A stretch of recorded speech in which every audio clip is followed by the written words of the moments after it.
do as much as R&D you can. Right now, if you go in any shop and if you combine all these machines itself, it will take a lot of space. This calculator needs to be revamped because there was no innovation in the calculator. If you see, right, the competition was too much and too many apps were still there. So there was no workshop or nothing. These type of workshops were not that much there in that correct period of time. Exactly.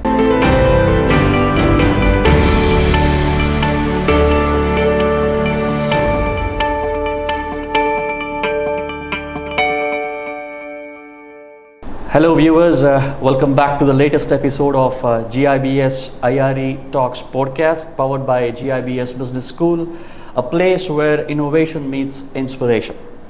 Well, businesses these days in India and from the past few years is seeing some unimaginable leap. Thanks to the technology, thanks to the mindset of the Gen Z, thanks to the institution, the government and the non-government institution, I think this is going to be crazy in the coming years.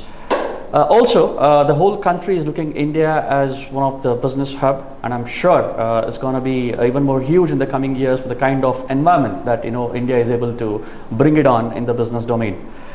Well, we have realized this fact very importantly, and GIBS, we have made sure that you give them enough platform to the students and all the budding entrepreneurs to listen to one of the finest entrepreneurs.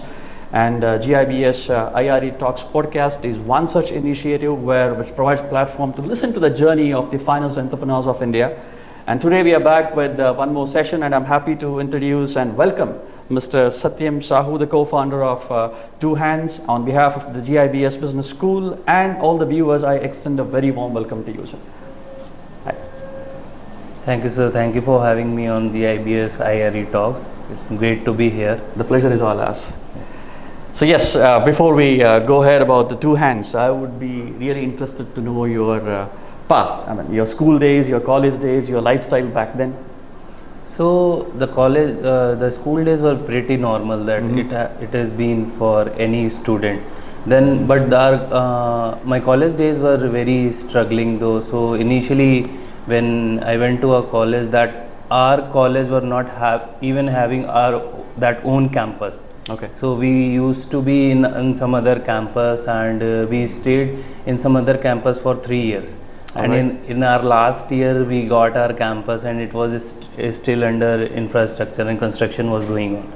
So apart from it was the college life was very, struggling for us, because in the first year, I still remember that in a whole hall, we were given a big hall. You can say it's a kind of big walled kind of thing, where 100 or 110 boys were staying together in a single hall. Oh. So we used to stay there in the first year. We used to study there. We used to stay completely there itself. Then we used to go to college and all. My college was it was a state government college. Okay. So not very much restrictions were there that you have to attend the classes a lot and all of that. So yeah, the journey started from there, and then I was having this coding interest from my school days. Great. So I started learning coding, just reading coding from class 11th and 12th, and at that point of time there was no computer, laptop was provided to Which me. branch of engineering you did? Information technology, IT. Okay. Yeah. So I was there. Then I think I was the first one in my college or in my batch who developed an Android app in back 2013, when this smartphone journey was just going on. Then I launched it, and I got some internships, and then eventually fall into the job. So this was my college days. Mr. Sahu, I always have this question in mind. I would see a lot of case studies. If you pick up, you'll find the best of the best entrepreneurs are either college dropouts and all that. So the 4 years of your engineering journey added something to your business idea? See, when I developed when you develop any project in the college, that always comes up with the business idea itself. Okay. That's what my gut feeling says. So whatever you develop, So I developed the first app, then it got recognized in the college and outside world, then I got my internships. Then when I was in my first year job itself, then I developed another app which was having idea, still running, still generating some revenue, helping dyslexic and blind peoples to read out the books there. And all organically that app has grown around 100k plus downloads, no marketing, nothing. Lovely. Daily 500 to 600 users. So the nutshell point is that every app or the website or software or any that always comes up with the idea. So idea is always in the mind, it's always about the execution.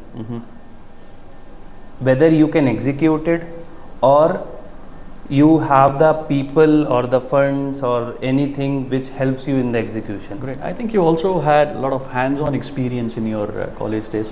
There was a beautiful blend of theory and practice which actually helped you out in coming up with your own product. So yeah, in college we were only having theory, no practicals, and in our college we were not provided with the internet.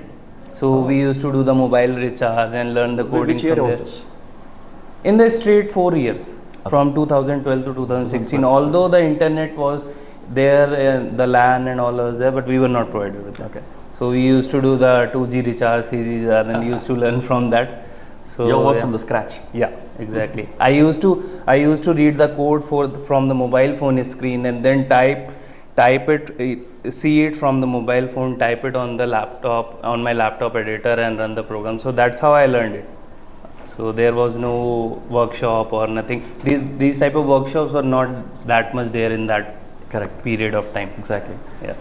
Well, take us through your relationship with the other co-founders. I found that they were from different states. How you met? How you discussed? Yeah. Were you classmates? No, there is no direct link between ourselves actually. So one of our co-founder, which everyone knows, Praveen Mishra. So he is my college classmate's brother, real brother.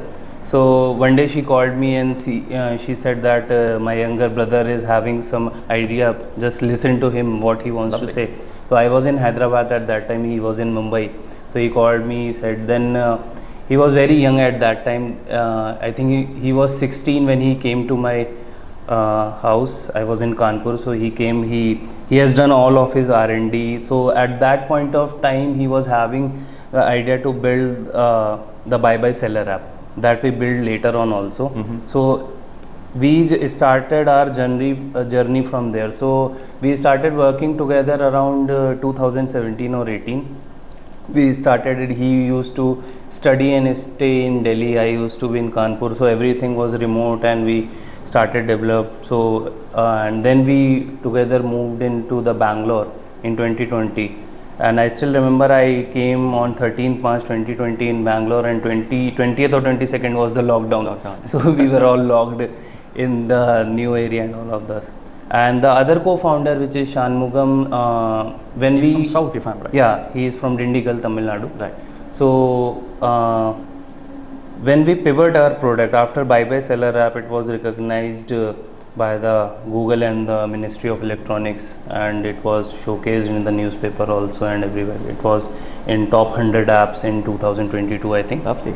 So after that we thought of the product that this calculator needs to be revamped, because there was no innovation in the calculator, if you see, right? And while we were onboarding the sellers on the buy seller app, actually Praveen used to go on the shops. Right. So he saw that in Sarjapur only there was one lady who used to write down everything on the paper and everything. And so from there the idea came out. Then we hired Shanmugam as a freelancer first. You think every such unique idea has a lot of potential today in Indian market? Absolutely. I mean, this was like a smallest observation that you did. Exactly. Right? And today you could convert that into a big business. Exactly. Yeah. So every idea has a potential, I must say, but I feel that everyone should understand the TAM of it also. That how is the market size, to whom you are targeting. Is it really a Indian product, or is it really like the international product only, or very niche product kind of thing? So this is the very basic idea that I really hear from many people, that we also thought of this in the college, but we didn't tapped on it. So whosoever tapped on it and do execution wins the race eventually. Generally, I ask this question to all the entrepreneurs whom I meet. I'm sure before venturing to this, you might have discussed with your parents. What was their immediate reaction? Their immediate reaction was like, why you want to do it? You have a stable job. But the journey of the job That's the whole reason why I asked you this question. That's a typical mindset the parents have. Exactly. So initially, if I tell you that when I wanted to only do the coding, my parents were like, yeah, do the government job, it's stable, you will get the stable money all over your life, and life will be set, there will be no problem in getting the money and doing the livelihood. True. Right? But I somehow denied it completely. I told no, whatever I wanted to do, I'll do. So I started my first job, I think, with 7,000 rupees. Then from 7,000 it increased, and my last job in Walmart, I successfully landed in the Walmart. So so after being in the Fortune #1 company and then convincing my parents was tough, because it's a tough task, because they will eventually say that you are in a very good position. Absolutely. Why you want to leave such a stable job? You're working in a Fortune #1 company, which is very good company in the world itself. So, but I said, I'm sure the way you were able to convince the Shark Tanks, you were able to convince your parents as well. Yeah, exactly. So somehow I told, I want to do it job. I'll do it later if nothing works out. But this is the chance I have to take, and I'll take that. Excellent one. Now, run us through this company. I mean, I heard about it. It's as I said, it's the smallest observation now. Transforming into a big one. So run us through Two Hands. So Two Hands was never the company which was started with the calculator. Okay. We were doing some buy seller app where we thought that we will onboard the local sellers, because what happens right now that local sellers pays too much interest to Amazon, Flipkart and other marketplace. Yes. So they don't get that much. Correct. And they cannot create a shop, they just are able to list themselves. So we started with that idea, and then COVID happened, but we will still able to onboard some 5,000, 6,000 sellers at that point of time. Awesome. Okay. But we were thinking that the competition was too much and too many apps were still there. Absolutely. Okay. But when this calculator observation came in, at that point of time we thought that, oh, no one tapped in here and it's a very big market opportunity, right? So then we started, and the journey, you will say that we were never having the enough money in our account. Okay. At one point of time, I remember that we were having some dues of around 1.5 and 2 lakhs, and we were only having 6,000 in our account.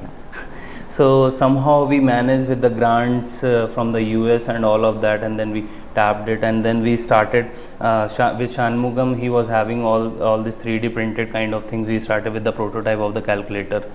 So it was a this much big screen, very small screen, and the 3D prototype calculator, and from there we started. Then we got seed funded from T Hub, which is in Hyderabad, and then the journey started, and we are here. Awesome. You started in 2018. So I asked you this question because 2018-19, I witnessed many companies started. Unfortunately, because of the pandemic, they were not able to sustain. So how did you pass this particular challenge of period of 1 or 2 years roughly? So what helped me was that I was having very good connections with the software people. Okay. Right now also I'm having. So even though at that point of time, what I feel that the money and since the market was closed, that's why it was very hard time for the companies, and most of the companies were shut down. Right. So our connections with the software people was so good that they would be like, yeah, whatever you want to pay, you just pay, we'll do your work. So at that point of time, we used to do work like that. True. So and slowly we got some funds from family members. Whatever I was saving, I was putting, and whatever Praveen was having there at that point of time, me and Praveen was only there. So then slowly we started with the prototype. Then we went to T Hub, and ultimately the seed fund we got from T Hub has helped us a lot. So from where we went into the real manufacturing for version 3, and we started solding out the products, and eventually version 4 is also coming, which is going to be a very good I heard product. about it. At any point of this turbulence, challenging journey, you thought back about your journey in Walmart? Not exactly in Walmart, because Walmart is a very stable company, I would rather say. And there is nothing like that. Whatever time I used to get, I used to put it in my startup, and Now, correct me if I'm wrong. Your product is usually taken by the small and medium enterprises. How are they technically? I mean, this all talks about technical stuffs.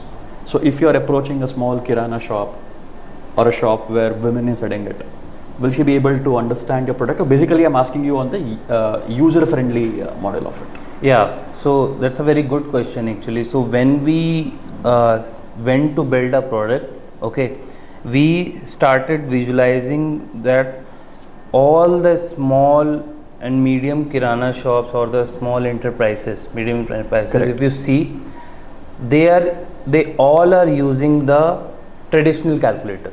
Correct. On every table you will find it, if they are not having the billing machine. True. So we thought that we will not change any user experience for any user. So we kept our calculator as same as the traditional. Right. Okay. So they don't feel any hurdle. Correct. So whenever we go and anyone they take up the calculator, they don't even get the hurdle of because they are doing the same thing. True. What they do in the traditional calculator. Exactly. There are only 2 extra buttons for their perception. That they just press. If they are doing the sales, they press the sales button, and if they are doing the mention it as cash in, cash out. Cash in and cash out in the version 3, and it will change in version 4. Great. So we tried to put it as same as that, because we don't want to change the user experience of the user, so that user can take it and accommodate as soon as possible. Because whenever you bring any new product in the market, it is always like that how fast the user can pick it up. True. Right. So we tried somewhat there, and also apart from that, they are not very technical. Yes, okay, they cannot afford the billing machine. If they can afford also, they cannot even run it. Yes. They have to put one person to do the billings and all of more that. More than affordability point, it is the understanding of the technology. Point. Right. I mean, I think both the points. Okay. Because affordability, if you see the features we are bringing in V4, the printing, the dynamic QR, the transaction confirmation. Okay.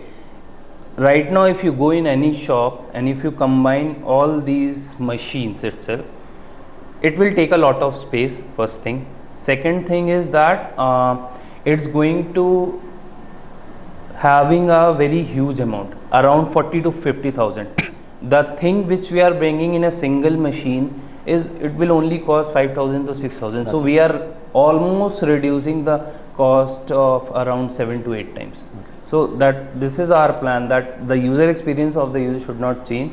The affordability should be there, and they can easily operate it as compared to the traditional billing machines. Did you had any technical team of yours or training team of yours which went to the shops and gave a demo, making them understand how it works? Yeah, initially when I was not in Bangalore, Praveen and with one or more our friends and colleagues itself, they used to go and shop and explain it, because whatever you create, they will have one or two confusions. There will be. Okay, there will be for any product. That's what I feel. If you do the cloning of an existing product, right, okay, they will have some confusion. So very minute confusions were there, like after doing the transactions, if we press this button, how long it will take to reflect in the app. Exactly. Okay, and what type of connections are required. Is it like the mobile should be kept closer to the device, or it can be anywhere in the world? So these were the small clarifications that we need to do. Is it well timed managed? For example, if there are too many customers in the shop, would you be able to manage out everything very quickly? Even though our device is able to manage that more efficiently than the other one. Okay. Because what happens when there is too much rush on the shop, okay, what currently they used to do, they used to do the calculation in the traditional calculator. Right. Then there is a QR code placed that shows, Right. and then they note it down on the register. Okay, so this thing now they don't have to do that. What they used to do is that they do the calculation in the traditional calculator, and after doing that they just have to simply press one button and they are done. So it's on their fingertips only. So we efficiently have increased their efficiency. That's very important. Okay, and whatever time they used to waste, like 1 hour, 1.5 hours at the end of when they shut down their That's shop. taken care. Okay, Yes. that is also taken care. So we are completely saving their time and Fantastic. also I think the money and all of that. Your current product has an opportunity for a customer to pay also to the QR code, or you are coming up with the next version of it? The V4 version which we are we are taking the pre-bookings of that, and that is coming in next months itself. Okay. Next 2 or 3 months it will be in the hands of the people.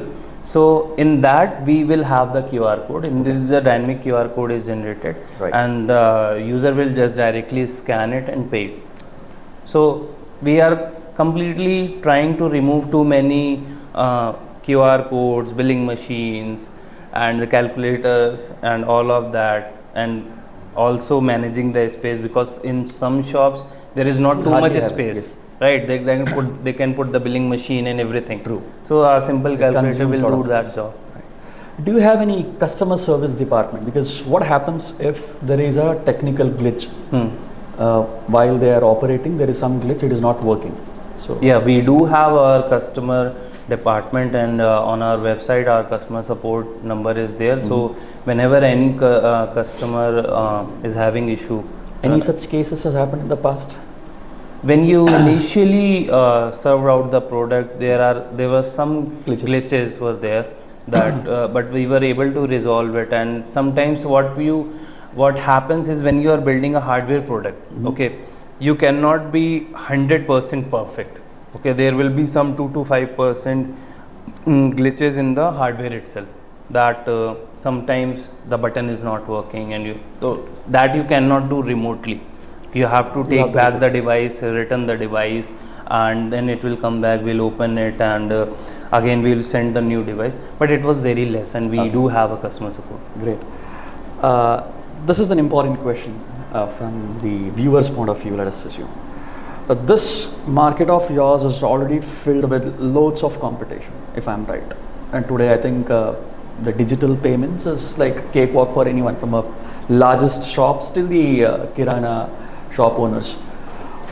What, according to you, a person would come to you, leaving aside all the other big players in the market? What is the biggest USP of yours? I think that we don't have all the competitors, because our first product is the calculator, a smart calculator which is giving other options. Which itself is unique and nobody has launched it. Nobody. We are having the first mover advantage. Absolutely. I would rather say this. Okay. Beyond this, whatever the features we are going to have, like the dynamic QR code or the transaction confirmation, or later on if we are trying the payment confirmation also, there we will have the competition. But right now we have built the smart calculator which no one is serving in India. Okay, no one is giving the smart calculator, and the app subscription will also come up in the next 3 months. So I would rather say that your question is partially correct, because we have the first mover advantage when we build the smart calculator. But when going beyond with the payment confirmation and dynamic QR code, then there are a lot of competition, and we are ready to face the competition, because when you enter the market, if you always feel that there is too much competition, you will never be able to go there. So you have to deal with it, you have to battle with the competitors and win the race. Absolutely. What is your current market size? Which is the market that you're tapping currently, location wise? We are tapping the tier 2 and tier 3 Okay. cities mainly, because which all states you have? Karnataka and any other states?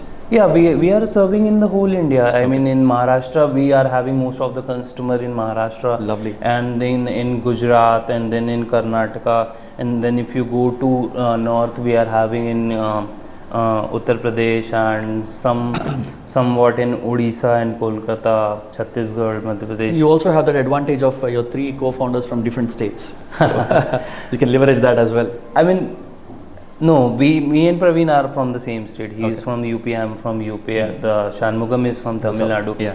But I think instead of leveraging that, what we get is more of that the communication gap we somewhat sometimes we feel.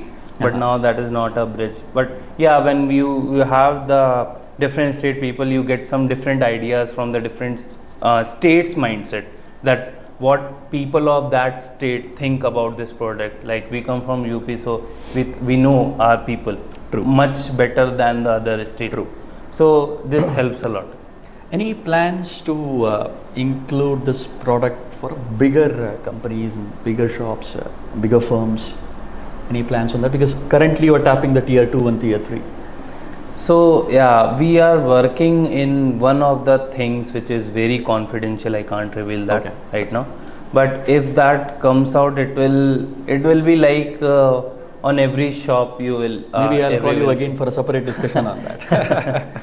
Yeah, but we are working on that with one of the biggest Indian firm on the payment side, and if that taps in, I think the payment industry will again somewhat change. Maybe all the end users will not feel it, but ultimately it will change the payment. I'm personally looking forward to it. Yeah, please. Well, in the last couple of minutes, few minutes of discussion, we clearly understood the strength of your company. But if I need to ask you the couple of weaknesses and the challenges, what it could be for Tohands? So first I'll come up with the challenges that with a early stage startup. Right. There are mainly 2 challenges that you always get. That first challenge is that you are not having always ample amount of money in your bank account. That's it. Okay, so that you think that today you got some idea and tomorrow you implement. For that you need money. Second, the biggest challenge is that how you convince other people. I mean, you are having an idea, but why other person should put his life, his lifetime, or 1 or 2 years, or even 5 or 10 years, because you are projecting something which is not right now on the plate. Correct. Right? You are pitching your imagination, you are pitching your TAM, which itself is a challenge. And you are just seeing a dream and trying other people to see the same dream from your vision and from your eyes. That's very so different. These are the 2 biggest challenges that we face. And the weakness right now, I would rather say that whenever you building a software and a hardware product is a very, very different story. Okay, software I would rather, because I am right now a software guy. I know that the software things are available readily. Right now in the market. You just go tap on the internet and you will find. I would rather say 99% things you will find. Okay. But when you build a hardware product, it's very challenging, because if you do a 1 millimeter, 1 centimeter mistake, you are done. Your capex is gone. Your 10 to 15 lakhs can be lost, because if 1 millimeter changes or the defect is there, your hardware will not work. I think you should work in a 6 Sigma model. Exactly. Hardly any chance of an error.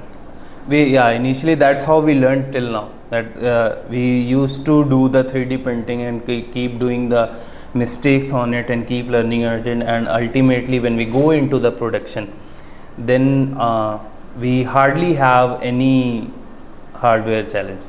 Great. You moved from a job seeker to a job provider. What's your team size now? Our team size, if I include the permanent roles and the freelancers, we are having around 20 to 22 people. Great. You do involve yourself in the recruitment process? Yeah. How do you find these generation kids in terms of skill sets? I think these generation kids are very enthusiastic for the technology. Yes. They are doing the right thing which we used to imagine in our childhood, right? Because I feel theoretically the education is now trying to move towards practical kind of thing. Absolutely. Right. At our childhood or at our college days, what used to cater on the plate is that you go to the class, attend a class, do the notes and assignments and do it. Gone are the days. But nowadays the practicality is too much there, and these young generation people are ready to solve the problems. Absolutely. Okay. Yes. That we don't used to do in our times. Very because true. when you go and solve a problem, someone will come and bully you and say, dude, what you are doing? He is securing this many marks and the percentage of you is this and that. So this generation with the digitalization and the I would rather praise the government also, that they are doing very good by tapping into the practical kind of thing. That's bringing tremendous changes in the generation Z. Great. Where do you look yourself for Two Hands in the coming years? Where do you want to see Two Hands in the coming years?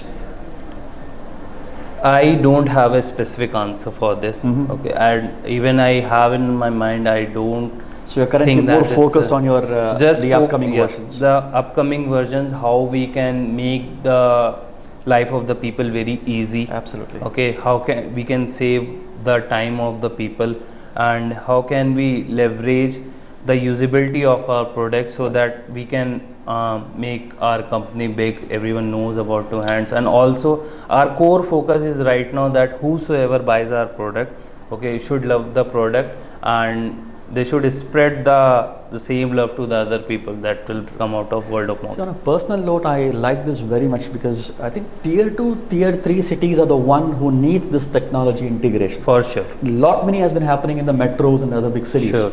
But I think your idea of getting into the smaller towns and making them realize the importance of technology is something incredible stuff. I mean, take my appreciation to that. Sure. Thank you. Well, we have to listen to your journey in Shark Tank. I mean, I saw the whole pitch. It was so amazing. All three of you had an absolute clarity with regard to everything, from the product till the financials. So what was the scenarios before you entered the main stage? During the interaction, you guys were nervous. What happened after that? You ended up signing a big deal. What was the reaction after that? Run through it. So we used to do the registration for Shark Tank, I think past 2 years. Okay, and I feel that no one puts too much effort to do the registration for Shark Tank, because when I met other people also on the set itself, they say, yeah, everyone feels that हमारा तो नहीं होगा, we will not be selected. They just do the mindset. Yeah, they just do the registration like this. Everyone was there like I got the form, I filled it, and I'm sure it was not in your case. Yeah, so we were trying for other partnerships also, or the Y Combinator and other things also, from many 3 to 4 years, and Shark Tank started I think 2 years back only. This was the 3rd season. Right. So on the 2nd season we do the application, we were rejected, and the 3rd application when we got the call, I still remember our first call from the Shark Tank team, where it was around 40 to 50 minutes, and then you get the call for the pre-audition. Right. So too many pitches get rejected in pre-audition. And after pre-audition, when you get selected, they give you one slot, and then you go, and then you prepare your pitch there, and ultimately the best part of Shark Tank pitch is there is no cut. Oh, there is no cut. Oh, there's no cut. It's continued. It's Non-stop. a single shot. Great. You are there for once in a life, once in a shot. Absolutely. It's That's why like I asked that. you, what was your reaction just before you went into the main stage?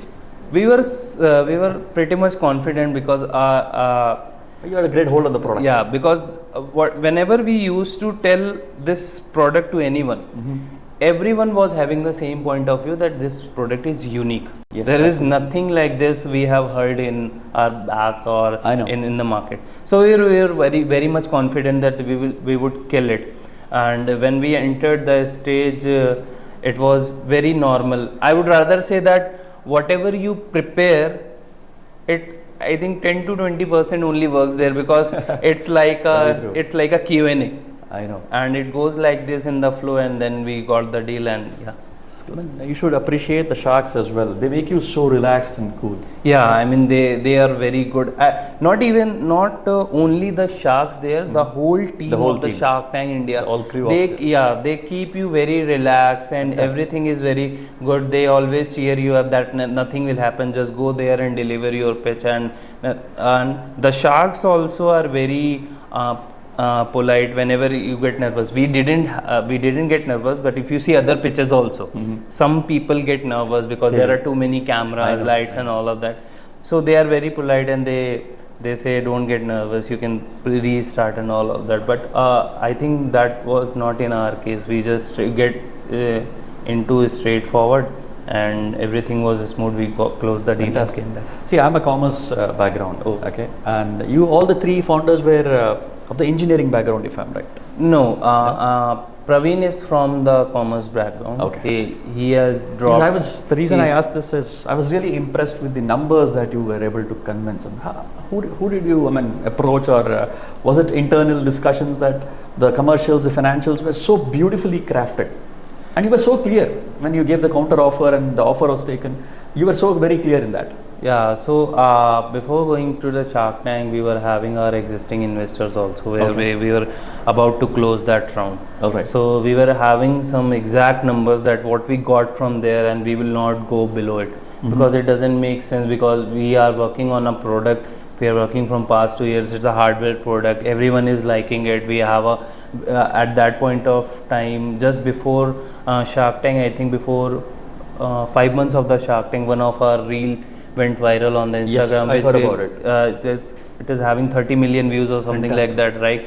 And we got around in a single evening we were able to do around 14 to 15 lakh sales.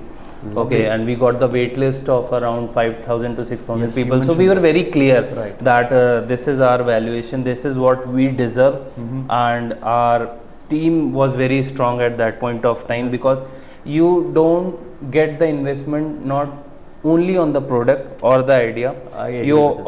also get the investment on the team.